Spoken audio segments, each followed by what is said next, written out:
पश्चिम बंगाल के मालदा में प्रधानमंत्री मोदी ने रोड शो किया है, जिसका वीडियो उन्होंने खुद शेयर किया और हम आपको वीडियो दिखा रहे हैं। देखिए, यही प्रधानमंत्री मोदी ने वीडियो शेयर किया है, हाथ हिलाकर अभिवादन कर रहे हैं। सड़क के दोनों छोर पर देखिए भारी संख्या में लोग यहां पर हैं, बीजेपी के कार्यकर्ता भी मौजूद हैं, लेकिन लोगों का जमावड़ा लगा हुआ है। मालदा से तस्वीरें प्रधानमंत्री मोदी ने खुद शेयर की हैं सोशल मीडिया पर। प्रधानमंत्री के रोड शो से जुड़ी हुई ये तस्वीरें हैं, जहां पर भारी संख्या में लोगों की मौजूदगी दिखाई दे रही है। इस वक्त दोनों ओर आप देख रहे हैं और प्रधानमंत्री का जो काफिला है वो सुरक्षा के साथ आगे बढ़ता हुआ दिख रहा है। प्रधानमंत्री मोदी ने खुद ये तस्वीरें जारी की हैं। लोगों का जो प्यार और स्नेह प्रधानमंत्री मोदी को मिला है मालदा से, पश्चिम बंगाल के मालदा से ये तस्वीरें प्रधानमंत्री ने अपने रोड शो से जुड़ी हुई शेयर की हैं। एक लंबा रास्ता जो कि रोड शो से जुड़ा हुआ है और दोनों तरफ आप देख रहे हैं सड़क के दोनों एंड पर इस वक्त लोग मौजूद हैं और बड़ी संख्या में लोगों का यहाँ पर जमावड़ा लगा हुआ है।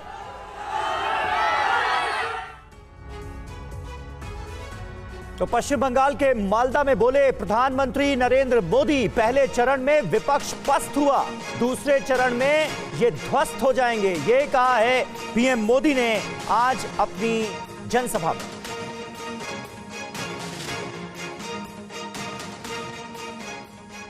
मुझे विश्वास है पहले चरण में टीएमसी, कांग्रेस जैसे जो दल जो फर्स्ट राउंड हुआ ना, पहले चरण में जो दल पस्त हो गए थे, अब आज दूसरे चरण में ध्वस्त हो जाएंगे।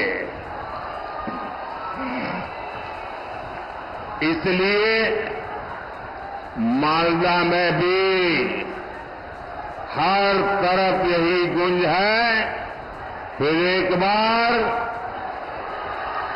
फिर एक बार, फिर एक बार, फिर एक बार, आभार एक बार, आभार एक बार, आभार एक बार।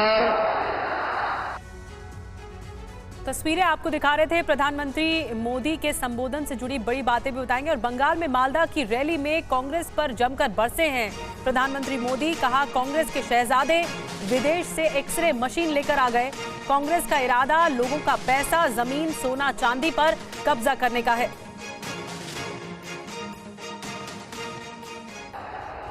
इंडी गठबंधन वाले महिलाओं, आदिवासियों और गरीबों के खिलाफ एक खतरनाक कानून बनाकर लेकर आने चाहते हैं। इस कानून में महिलाओं का मंगलसूत्र, आदिवासी महिलाओं के गहने, हर किसी की प्रॉपर्टी जांच कराने का ये कांग्रेस वालों ने ऐलान किया है। इसके लिए कांग्रेस के शहजादे विदेश से आई एक्सरे मशीन लाए हैं, वो पूरे देश में सबका एक्सरे कर देंगे। कांग्रेस का इरादा है कि जिसके पास जितना पैसा, सोना, चांदी होगा, जमीन होगी, सब पर कब्जा कर लिया जाएगा और फिर उसका एक हिस्सा ये लोग अपने वोट बैंक को दे देंगे। ये कांग्रेस ने घोषणा की है। और प्रधानमंत्री नरेंद्र मोदी ने आज अपनी चुनावी जनसभा में संदेश खाली के मुद्दे का भी जिक्र किया और संदेश खाली से ही जुड़ी एक बड़ी खबर इस वक्त आ रही है। पश्चिम बंगाल में संदेश खाली मामले में सीबीआई ने छापेमारी की है। सोर्सेस के हवाले से ये बड़ी खबर, संदेश खाली में बड़ी संख्या में हथियार बरामद किए गए हैं और जानकारी यह भी मिल रही है कि इनमें से कई हथियार विदेशी हैं। विदेशी हथियार भी जब्त किए गए हैं संदेश खाली से। तो इस वक्त की बड़ी खबर आपको बता रहे हैं सीबीआई की रेड से जुड़ी। और सीबीआई की रेड कहां हुई है? पश्चिम बंगाल के उसी संदेश खाली में, जिसका थोड़ी देर पहले प्रधानमंत्री नरेंद्र मोदी अपनी चुनावी जनसभा में जिक्र भी कर रहे थे और कह रहे थे कि किस तरह से टीएमसी की सरकार ने संदेश खाली के गुनहगार को बचाने की कोशिश की है पश्चिम बंगाल के अंदर। और अब सीबीआई रेड की खबर आ रही है संदेश खाली में। जितेंद्र शर्मा हमारे सहयोगी इस वक्त हमारे साथ जुड़ चुके हैं। जितेंद्र, क्या पता चल पा रहा है, किस तरह की रेड है, क्या बरामद हुआ है? जी बिल्कुल, देखिए 5 जनवरी को संदेश खाली में जिस वक्त ईडी की टीम शेख शाहजहां के ठिकानों पर रेड करने पहुंची थी, उस दौरान बड़ी संख्या में लोगों ने ईडी की टीम पर हमला किया था, जिसका मुख्य जो साजिश करता था वो शेख शाहजहां बताया जा रहा था। और उस मामले को लेकर ईडी की जो टीम पर हमला हुआ था उसको लेकर सीबीआई ने अपनी एक अलग से एफआईआर दर्ज की थी और उसकी तफ्तीश लगातार सीबीआई पश्चिम बंगाल के अंदर कर दी रही थी। आज उसी तफ्तीश के दौरान सीबीआई की टीम संदेश खाली इलाके में पहुंची है और उस हमले से जुड़े जो आरोपी थे और इसके अलावा जो शेख शाहजहां उनके करीबियों के ठिकानों पर इस वक्त सीबीआई की टीम रेड कर रही है। खबर यह है कि रेड के दौरान बड़ी संख्या में न सिर्फ गोला बारूद बल्कि विदेशी हथियार भी बरामद हुए हैं, जिसमें विदेशी पिस्टल तक शामिल है। इसके अलावा कैश की बरामदगी की भी खबरें सामने आ रही हैं। तो इस वक्त जो सीबीआई की टीम है कड़ी सुरक्षा के बीच, यानी कि जो पैरामिलिट्री फोर्स है उसकी मौजूदगी में संदेश खाली में तमाम लोकेशंस पर रेड कर रही है। जी बहुत बहुत शुक्रिया जितेंद्र, आपका इस ताजा जानकारी और अपडेट के लिए। संदेश खाली में सीबीआई के छापे पड़े हैं और विदेशी हथियार भी जब्त किए गए हैं गोला बारूद के साथ। और आगे बढ़ते हैं कांग्रेस के घोषणा पत्र पर। अमित शाह का हमला, कांग्रेस के घोषणा पत्र में तुष्टीकरण है। अमित शाह की तरफ से हमला बोला गया, क्या ये देश शरिया से चलेगा? कानून धर्म के आधार पर नहीं बन सकते, हम यूनिफॉर्म सिविल कोड लेकर आएंगे। ये बड़ी बातें कही अमित शाह ने।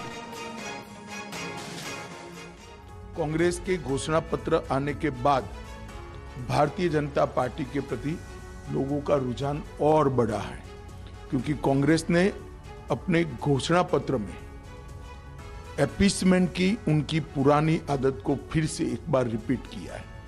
कांग्रेस के घोषणा पत्र में पर्सनल लॉ को हम आगे बढ़ाएंगे ये बात की। मैं राहुल गांधी जी को पूछना चाहता हूं, पर्सनल लॉ को आप आगे बढ़ाएंगे तो क्या ये देश अब शरिया के आधार पर चलेगा? किस प्रकार का पंथ निरपेक्ष संविधान आप इस देश में चाहते हैं? हमारा संविधान पंथ निरपेक्ष है। देश के कानून धर्म के आधार पर नहीं बन सकते। भारतीय जनता पार्टी ने अपने घोषणा पत्र में स्पष्टता के साथ कहा है, हम यूनिफॉर्म सिविल कोड को लाएंगे। सभी पंथ मजहब के लोगों के लिए एक ही कानून होगा। और लोकसभा चुनाव में दूसरे चरण की वोटिंग 6 घंटे से जारी है। 13 राज्यों की 88 सीटों पर आज मतदान हो रहा है। 1198 उम्मीदवारों के सियासी भाग्य का फैसला आज वोटर्स करेंगे।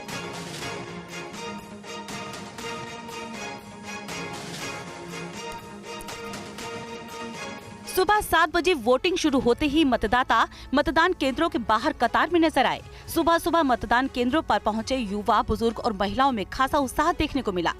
वोट किया आपने? If you can just show that. Very proud to vote and क्या सोच के वोट किया आपने? that we should get a very good government and good people to lead us. क्या इस बार राजस्थान इश्यूज हैं उनके सामने? देश हित इशू है हमारे लिए। दूसरे चरण में 1198 उम्मीदवार चुनावी दंगल में हैं। उनकी सुविधा के लिए 1,67,000 मतदान केंद्र बनाए गए हैं। उत्तर प्रदेश की 8 सीटों पर वोटिंग चल रही है। पश्चिम बंगाल की 3 सीटों पर मतदाता अपने मताधिकार का इस्तेमाल कर रहे हैं। असम में 5 सीटों पर वोटिंग हो रही है। बिहार की 5 सीटों पर मतदान जारी है। छत्तीसगढ़ की 3 सीटों पर मतदाता अपने मताधिकार का प्रयोग कर रहे हैं। जम्मू कश्मीर की जम्मू सीट पर आज मतदान हो रहा है। कर्नाटक की 14 और केरल की 20 सीटों पर आज वोट डाले जा रहे हैं। मध्य प्रदेश की 7, महाराष्ट्र की 8 सीटों पर आज वोटिंग हो रही है। वहीं राजस्थान के 13 और मणिपुर की 1 सीट पर मतदान हो रहा है। और दूसरे चरण में कई दिग्गजों की किस्मत दांव पर है। इनमें राहुल गांधी, ओम बिरला, पप्पू यादव और हेमा मालिनी जैसे बड़े नाम शामिल हैं। दूसरे चरण में केरल की वायनाड सीट पर वोटिंग हो रही है। वायनाड सीट से राहुल गांधी दूसरी बार चुनाव लड़ रहे हैं। पिछली बार राहुल गांधी ने वायनाड से रिकॉर्ड वोटों से जीत हासिल की थी। इस बार उनका मुकाबला सीपीआई की एनी राजा और बीजेपी नेता के सुरेंद्रन से है। राजस्थान की कोटा सीट पर भी आज मतदान हो रहा है। लोकसभा अध्यक्ष ओम बिरला पिछले 10 सालों से कोटा से सांसद हैं। उनका मुकाबला कांग्रेस के प्रहलाद गुंजल से है। मुझे कोटा बूंदी संसदीय क्षेत्र के रूप में एक बेटे, एक भाई के रूप में आशीर्वाद दें, अधिकतम मतदान करें, ये मैं मतदाताओं से अपील करता हूं। दूसरे चरण में केरल की तिरुवनंतपुरम सीट पर भी सबकी नजरें हैं। यहाँ से कांग्रेस के दिग्गज नेता शशि थरूर 2009 से लगातार चुनाव जीत रहे हैं। इस बार उनका मुकाबला केंद्रीय मंत्री राजीव चंद्रशेखर से है। हेमा मालिनी की किस्मत का फैसला भी आज ईवीएम में कैद हो जाएगा। हेमा मालिनी का मुकाबला कांग्रेस के मुकेश धनगर से है। दूसरे चरण में बिहार की पूर्णिया लोकसभा सीट पर भी वोटिंग हो रही है। इस सीट से पूर्व सांसद पप्पू यादव निर्दलीय उम्मीदवार के तौर पर चुनावी दंगल में हैं। और दूसरे चरण के लिए 88 सीटों पर आज वोट डाले जा रहे हैं। कई दिग्गजों ने सुबह सुबह ही मतदान केंद्र पर पहुंचकर अपने वोटिंग राइट का इस्तेमाल किया। केंद्रीय मंत्री निर्मला सीतारमण ने बेंगलुरु के एक मतदान केंद्र पर मतदान किया। वोटिंग के बाद उन्होंने लोगों से भी वोट डालने की अपील की। वसुंधरा राजे ने झालावाड़ के एक मतदान केंद्र पर वोट डाला। उन्होंने दावा किया कि इस बार भी बीजेपी की सरकार बनेगी। फिर से भारतीय जनता पार्टी की सरकार बनेगी और तीसरी बार मोदी जी प्रधानमंत्री बनेंगे। लगता है कोई मुकाबला है झालावाड़ में, क्योंकि देखिए इलेक्शन होता है जी, इसलिए कौन किसका मुकाबला ये और कैसा मुकाबला ये कोई कह नहीं सकता। राजस्थान के पूर्व सीएम अशोक गहलोत ने जोधपुर में मतदान किया। मतदान के बाद पूरे परिवार के साथ विक्ट्री साइन दिखाते नजर आए। क्रिकेटर राहुल द्रविड़ ने बेंगलुरु में वोट डाला। उन्होंने लोगों से मतदान में बढ़ चढ़कर हिस्सा लेने की अपील की। बॉलीवुड अभिनेत्री नेहा शर्मा ने बिहार के भागलपुर में वोट डाला। उनके पिता अजीत शर्मा भागलपुर से कांग्रेस के टिकट पर चुनाव लड़ रहे हैं। 18 साल से ऊपर जिस भी एज ग्रुप में आइए, वोट करिए और भागलपुर जरूर जीतेगा, भागलपुर का जरूर विकास होगा।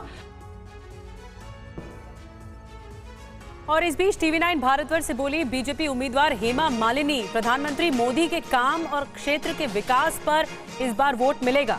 सभी मतदाताओं से वोट करने की अपील हेमा मालिनी की ओर से की गई है। घर बैठे टिप्पणी करने से पहले बाहर निकले और वोट करें। लोकसभा चुनाव का दूसरे चरण का मतदान आज हो रहा है। मथुरा में इस वक्त हैं और यहाँ से प्रत्याशी हेमा मालिनी हमारे साथ हैं। हेमा जी, लगातार 10 साल से आप यहाँ पे सांसद हैं और तीसरी बार बीजेपी ने आपको टिकट दिया है। कितना महत्वपूर्ण आपके लिए चुनाव और कितनी चुनौतियों भरा? ये बहुत ही महत्वपूर्ण दिन है आज का दिन। ये पूरा लोकतंत्र का फेस्टिवल है। इस पे पूरा जितने भी जनता है उनकी जिम्मेदारी है। ये ऐसा बैठ के घर में बोल नहीं सकते हैं कि ये ठीक नहीं है। They can't criticize, they have no right to do that. RLD भी इस वक्त आपके साथ है यहाँ पे, पहले आपके विपक्ष में थे।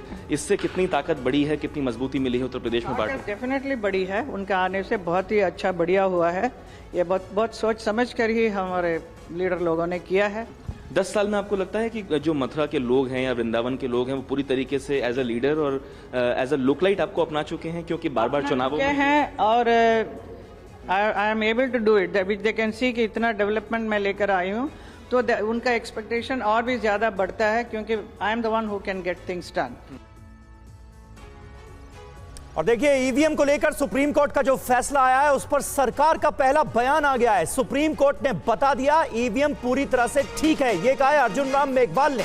विपक्ष के आरोप गलत साबित हुए। अर्जुन राम मेघवाल का बयान। तो अर्जुन राम मेघवाल ने कहा है कि ईवीएम में छेड़छाड़ संभव नहीं है। सुप्रीम कोर्ट ने यह कहा है। सुप्रीम कोर्ट ने वीवीपैट व्यवस्था को भी पूरी तरह से सही बताया है। विपक्ष चुनाव आयोग को बदनाम करने का काम करता है, यह कहा है अर्जुन राम मेघवाल ने सुप्रीम कोर्ट के आज के फैसले के बाद।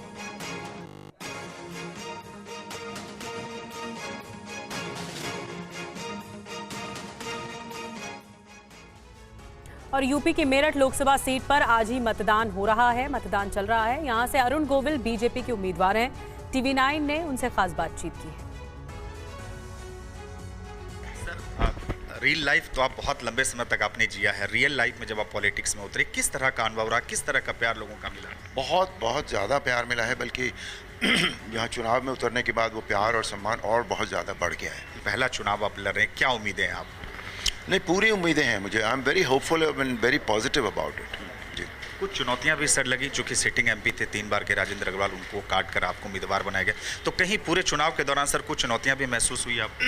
किस तरह की चुनौतियों की बात करें आप? मतलब राजनीतिक रूप से, संगठनिक रूप से, या आपको लगा कि जिस तरह से सब चीज़ें ठीक है? नहीं, सभी चीज़ें ठीक हैं। मुझे इसमें कहीं कोई समस्या नहीं दिखाई दे रही। बिल्कुल। अयोध्या में भव्य राम मंदिर बनने के बाद पहली बार लोकसभा चुनाव हो रहा है यूपी और पूरे देश में। एक तरीके से राम को लेकर सर जिस तरह का वातावरण, आप भी आइकॉनिक कैरेक्टर सर आपने निभाया, तो उसे लेकर कैसे देखते हैं इस कनेक्ट को? नहीं, कनेक्ट तो हो ही रहा है। लोग भगवान राम से कनेक्टेड हैं ही, जिन लोगों की उनके प्रति आस्था है वो पूरी तरह कनेक्टेड हैं, और भगवान राम से जुड़ी हुई जो भी चीज़ होती है उससे वो बहुत जल्दी कनेक्ट होते हैं। और बिहार की पूर्णिया सीट पर भी इस बार मुकाबला बेहद दिलचस्प हो गया है। TV9 से खास बातचीत में बोले बिहार के पूर्णिया से निर्दलीय प्रत्याशी पप्पू यादव। इतिहास लिखने के लिए जनता ने लाइनें लगा दी हैं। जनता कह रही है कि हमें सिर्फ पप्पू यादव चाहिए, जनता हमारे साथ है, ये दावा कर रहे हैं पप्पू यादव। एक निर्दलीय उम्मीदवार की वजह से बिहार की एक सीट पूर्णिया पूरे देश में चर्चा बनी हुई है, यानी कि जिसे हॉट सीट कहते हैं सियासी भाषा में, वो हॉट सीट एक निर्दलीय उम्मीदवार की वजह से, और वो निर्दलीय उम्मीदवार हैं पप्पू यादव जो इस वक्त हमारे साथ हैं।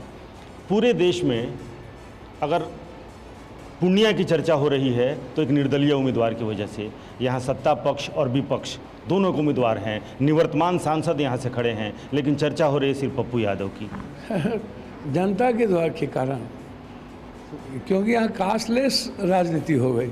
पहली बार जात धर्म मजहब खत्म करके लोगों ने कहा नहीं, मुझे कुछ नहीं चाहिए, no Delhi, no Patna, no जात, नो धर्म, नो को पार्टी, न पौवा, न गंदी राजनीति, सिर्फ पप्पू चाहिए, बेटा चाहिए।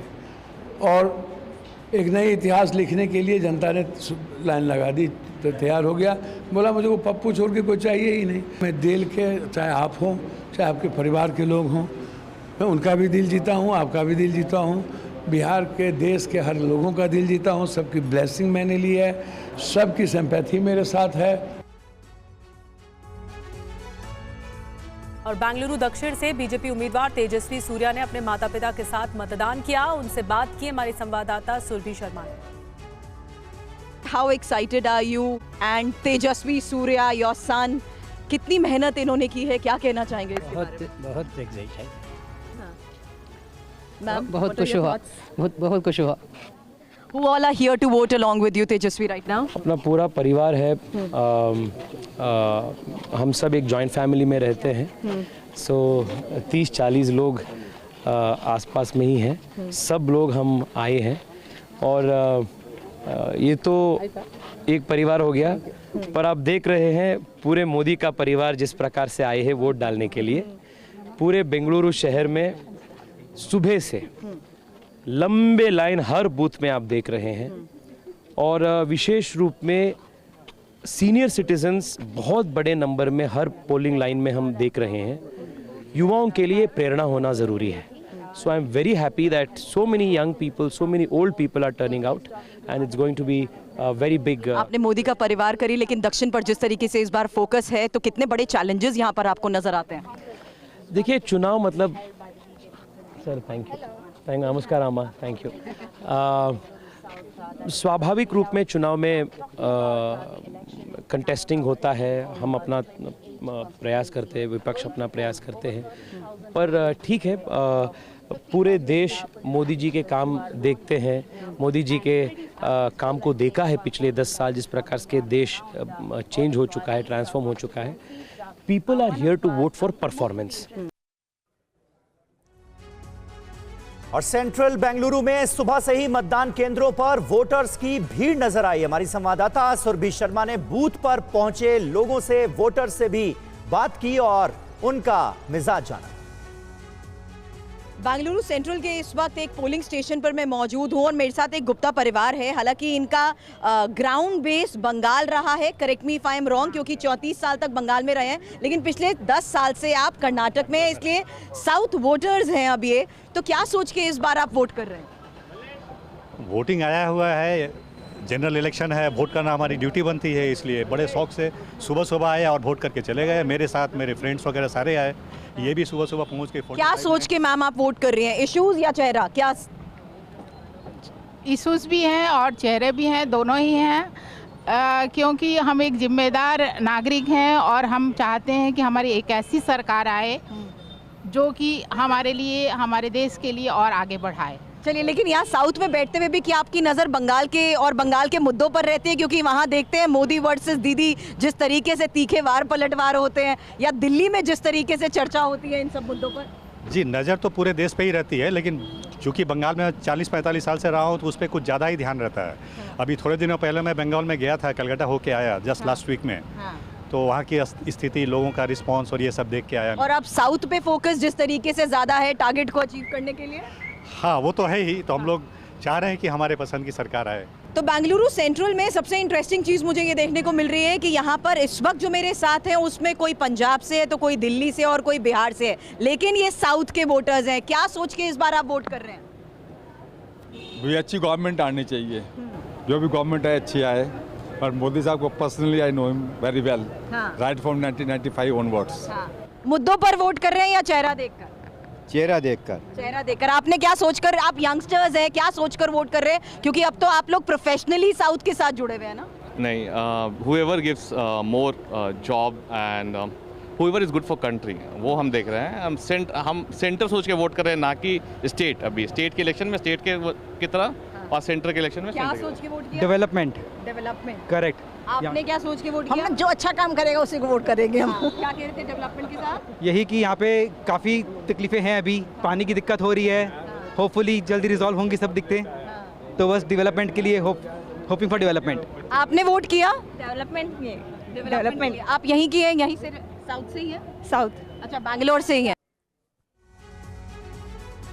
और तिरुवनंतपुरम में भी आज मतदान हो रहा है। TV9 भारतवर्ष से बोले कांग्रेस उम्मीदवार शशि थरूर, पहले चरण की वोटिंग के बाद बीजेपी को हार का भय है। प्रधानमंत्री मोदी वो बातें भी करने लगे हैं जो कांग्रेस मैनिफेस्टो में नहीं हैं। तिरुवनंतपुरम से कांग्रेस उम्मीदवार शशि थरूर से संवाददाता कुमार विक्रांत ने खास बातचीत की, सुनिए जरा। प्रधानमंत्री मोदी और बीजेपी कह रहे हैं अब की बार 400 पार, क्योंकि केरल और तमिलनाडु में भी हम जीतने जा रहे हैं। कोई जवाब? जीतने नहीं जा रहे हैं वो, यहाँ नहीं जीतने जा रहे हैं, यहाँ तो शून्य मिलने वाला है केरल और तमिलनाडु में, लेकिन देश में भी जीतने वाले नहीं है। जो कुछ हमने सुना, वो पहला जो राउंड था 19 तारीख को, जो माहौल नॉर्थ इंडिया से, उत्तर भारत से भी हमें यहाँ सुनाई दे रहा है, बिल्कुल भाजपा के खिलाफ है। तो मैं समझ रहे मोदी जी ऐसे क्यों बुरी बातें कर रहे हैं हमारे देश में। मेरे ख्याल में उनका मन में भय है, वो उनको अभी समझने लगा कि इस चुनाव हार का चुनाव है उनके लिए, और इसलिए ये सब बोल रहे हैं। जो बयान बंसवाड़ा राजस्थान में दिया, जो कांग्रेस के मैनिफेस्टो में जो कुछ नहीं लिखा है उसके बारे में कहने लगा कि इसमें है, इस किस्म की चीज़ें एक प्रधानमंत्री नहीं करना चाहिए था। लेकिन उनका सिर्फ ये डर है कि अभी चुनाव आने वाला है, तो जो भी बोले जीतने के लिए बोल रहे हैं। और TV9 भारतवर्ष से बोले केरल की पथानमथिट्टा सीट से बीजेपी उम्मीदवार अनिल एंटनी केरल में इस बार इतिहास बनाएंगे, ये कहा है अनिल एंटनी ने, जो बीजेपी में आ चुके हैं, बीजेपी के यहां से उम्मीदवार। AK एंटनी के बेटे अनिल एंटनी इस वक्त हमारे साथ मौजूद हैं, जो केरल से बीजेपी के टिकट पर चुनाव मैदान में हैं, वोट डाल चुके हैं। सर, क्या कहेंगे, क्योंकि आपके पिताजी कह चुके हैं कि वो आपके खिलाफ लोगों से अपील करेंगे कि वोट करें? सर, चुनाव प्रचार का टाइम ख़त्म हो गया। कल कैंपेनिंग अभियान सब ख़त्म हो गया और आज पोलिंग डेट है। हमको बहुत विश्वास है कि इस बार हम ये एक मेंबर ऑफ पार्लियामेंट को इलेक्ट करने का चुनाव नहीं है, ये एक राष्ट्रीय चुनाव है। हमारे पार्टी को 370 से आगे सीट्स मिलेंगे, और केरला में भी हम इस बार इतिहास बनाएंगे, क्योंकि अभी तक केरला में हमको एक सीट्स भी नहीं मिले हैं आज तक। लेकिन पहले बार हमको डबल डिजिट वोट शेयर था, फर्स्ट टाइम एवर।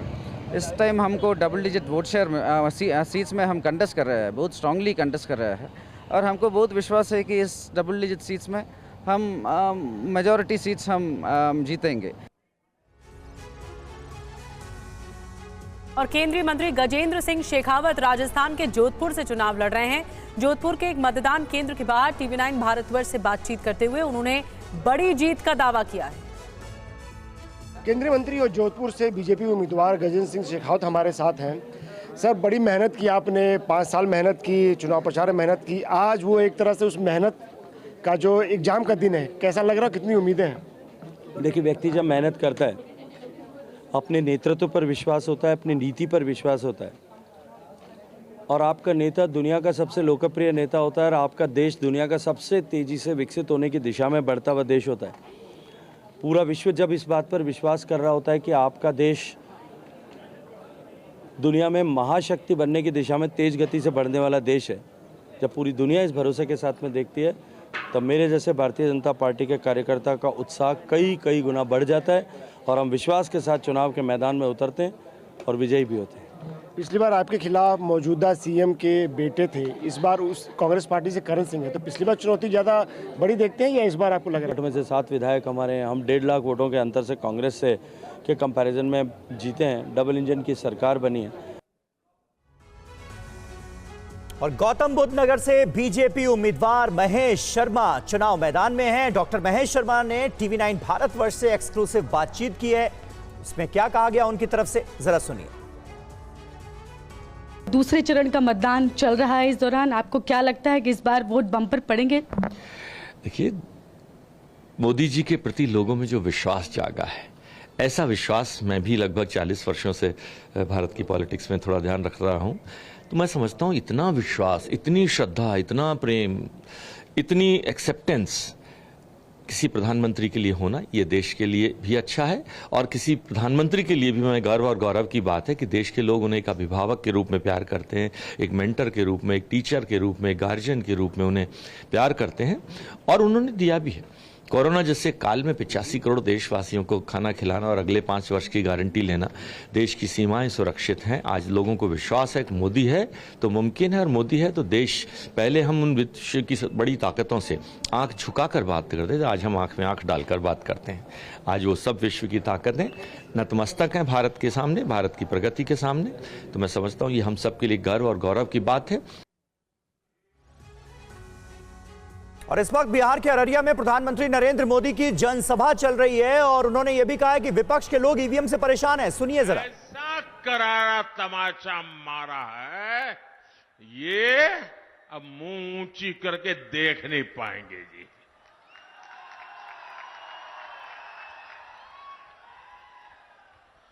भाइयों बहनों, आज का दिन लोकतंत्र के लिए शुभ दिन है।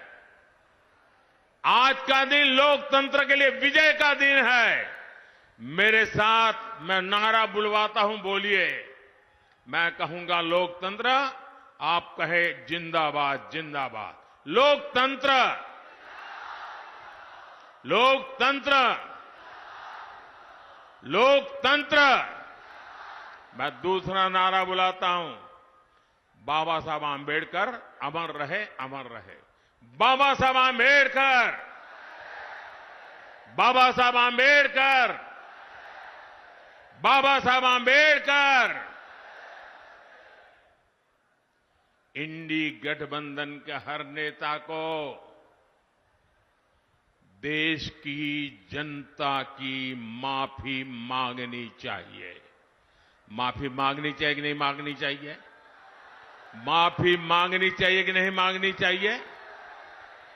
साथियों, आज देश में राजनीति की 2 मुख्य धाराएं बन गई हैं। एक धारा बीजेपी और एनडीए की है, जिसका मकसद है देश के लोगों को सशक्त करना, हर लाभार्थी के दरवाजे तक खुद जाकर उसे लाभ पहुंचे।